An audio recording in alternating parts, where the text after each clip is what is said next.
ഇന്ത്യയെ വെട്ടിമുറിക്കും, സപ്ത സഹോദരിമാരെ വിഘടിപ്പിക്കും.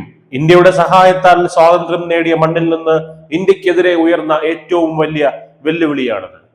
ഇന്ത്യ വിരുദ്ധ ശക്തികൾക്ക് ബംഗ്ലാദേശ് താവളമാകുമെന്ന് പ്രഖ്യാപിക്കുമ്പോൾ ന്യൂഡൽഹി നൽകുന്ന മറുപടി എന്താണ്?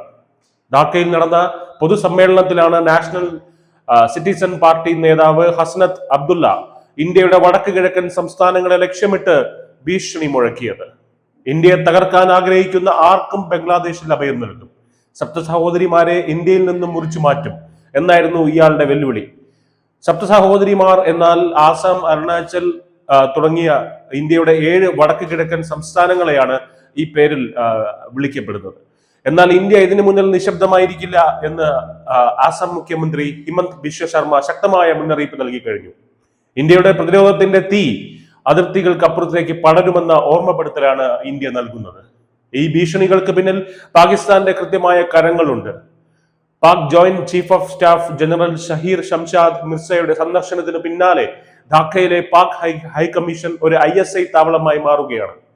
ഇന്ത്യൻ ഇന്റലിജൻസിന്റെ റിപ്പോർട്ട് പ്രകാരം പാക് ഹൈക്കമ്മീഷനിൽ ISIയുടെ പ്രത്യേക സെൽ തുടങ്ങാൻ ബംഗ്ലാദേശ് അനുമതി നൽകിയിട്ടുണ്ട്. ഒരു ബ്രിഗേഡിയർ, 2 കേണൽമാർ, 4 മേജർമാർ എന്നിവരടങ്ങുന്ന വൻ സംഘത്തെയാണ് പാകിസ്ഥാൻ നമ്മുടെ മൂക്കിൻ കീഴെ വിന്യസിക്കുന്നത്. പാകിസ്ഥാനിൽ നിന്ന് JF-70 യുദ്ധവിമാനങ്ങളും റോക്കറ്റുകളും വാങ്ങാനും സംയുക്ത സൈനിക അഭ്യാസങ്ങൾക്കും നീക്കമുണ്ട്. ബംഗാൾ ഉൾക്കടലിലെ ഇന്ത്യയുടെ നീക്കങ്ങൾ നിരീക്ഷിക്കുകയാണ് ഇതിലൂടെ പാക് ബംഗ്ലാദേശ് അച്ചുതണ്ടിന്റെ ലക്ഷ്യം. എന്നാൽ പാകിസ്ഥാനെ കൂട്ടുപിടിച്ച ഇന്ത്യയെ വളയാമെന്നത് ബംഗ്ലാദേശിന്റെ വ്യാമോഹം മാത്രമാണ്. ഇത് 1971 അല്ല, 2025 ഇന്ത്യയാണ്.